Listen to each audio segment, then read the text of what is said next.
Hi friends, welcome back to my YouTube channel. ನಾವು ಇವತ್ತೇನು ಮಾಡ್ತಾಯಿದ್ದೀರ ಅಂದರೆ ಚಿತ್ರಾನ್ನ ಮಾಡ್ತಾಯಿದ್ದೀವಿ.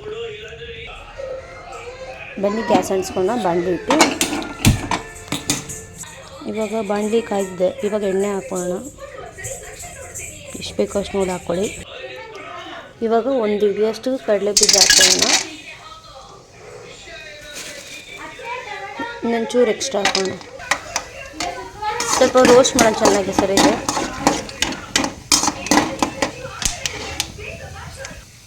ಇವಾಗ ಫ್ರೈ ಆಗಿದೆ. ಇದು ಎತ್ಕೊಂಡ್ಬಿಡೋಣ. ಅದೇ ಎಣ್ಣೆಗೆ ಇವಾಗ ಸ್ವಲ್ಪ ಸಾಸಿವೆ ಹಾಕ್ಕೊತಿದ್ದೀನಿ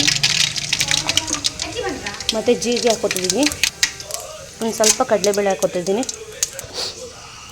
ಇವಾಗ ಹಚ್ಚಿಟ್ಕೊಂಡಿರೋ ಒಂದು ಈರುಳ್ಳಿ 2 ಮೆಣಸಿನ್ಕಾಯಿ, ಒಂದು ಹಿಡಿ ಕರಿಬೇವು ಸೊಪ್ಪು ಇವಾಗ ಎಲ್ಲ ಒಟ್ಟಿಗೆ ಸೇರಿಸ್ಕೊಳ್ಳೋಣ. ಇವಾಗ ಇದು ಸ್ವಲ್ಪ ಫ್ರೈ ಮಾಡ್ಕೊಳ್ಳೋಣ ಚೆನ್ನಾಗಿ. ನಾವು ಎಷ್ಟು ಫ್ರೈ ಮಾಡಿದ್ರೂ ಅಷ್ಟು ಚೆನ್ನಾಗಿರುತ್ತೆ. ಹಂಗೆ ಇದನ್ನು ಸ್ವಲ್ಪ ತಿರ್ಸ್ಕೊಳ್ಳೋಣ.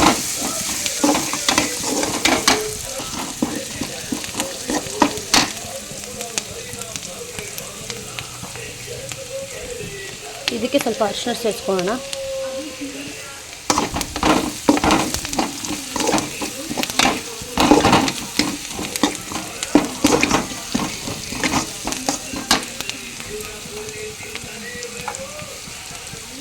ಅರಿಶಿನ ಒಂಚೂರು ಕಮ್ಮಿ ಆದಂತೆ ಇನ್ನೊಂದು ಸ್ವಲ್ಪ ಸೇರಿಸ್ಕೊಳ್ಳೋಣ. ನಿಮಗೆ ಎಷ್ಟು ಸ್ವಲ್ಪ ನೋಡಿ ಹಾಕ್ಕೊಳ್ಳಿ, ಎಷ್ಟು ಬೇಕೋ ಅಷ್ಟು.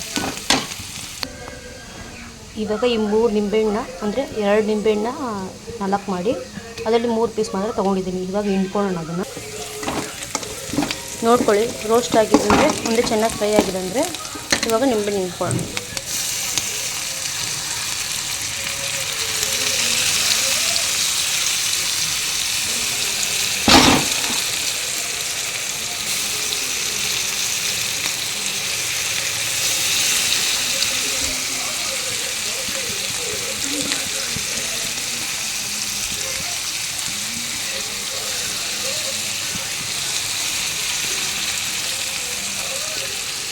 ಇವಾಗ ಇದನ್ನು ಸ್ವಲ್ಪ ಮಿಕ್ಸ್ ಮಾಡ್ಕೊಳ್ಳೋಣ.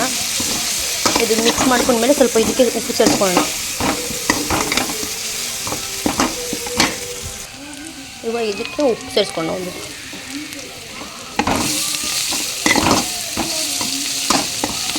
ಬೇಕಾದ್ರೆ ಆಮೇಲೆ ರೈಸ್ ಸೇರಿಸ್ಕೊಂಡು ಎಷ್ಟು ಬೇಕೋ ಅಷ್ಟು ಉಪ್ಪು ಹಾಕ್ಕೊಬೋದು. ನಿಮಗೆ ಉಪ್ಪು ಕಮ್ಮಿ ಆಯಿತು ಅಂದರೆ ಇವಾಗ ಹುರಿದಿರೋ ಕಡಲೆ ಬೀಜನ ಹಾಕೋಣ.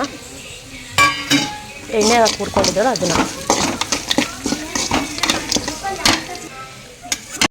ಇವಾಗ ಕಾಯಿ ಎಡ್ದಿಕ್ಕೊಂಡಿದ್ದೀರಿ, ಅರ್ಧ ಕಾಯಿ ಅದನ್ನು ಹಾಕ್ಕೊತಿದ್ದೀನಿ. ಚೆನ್ನಾಗಿ ಮಿಕ್ಸ್ ಮಾಡ್ಕೊಳ್ಳಿ. ಅಷ್ಟೇ, ಗ್ಯಾಸ್ ಆಫ್ ಮಾಡ್ಕೊಳ್ಳಿ. ಇವಾಗ ಚಿತ್ರಾನ್ನ ಗೊಜ್ಜಿಗೆ ಅನ್ನ ಮಿಕ್ಸ್ ಮಾಡ್ಕೊಳ್ಳೋಣ.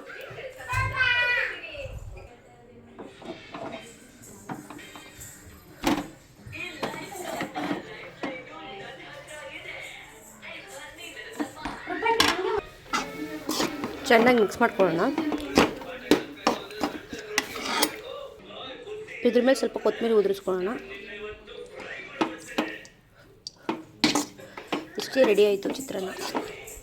ಮಾಡ್ಕೊಳ್ಳಿ, ತಿನ್ಕೊಳ್ಳಿ.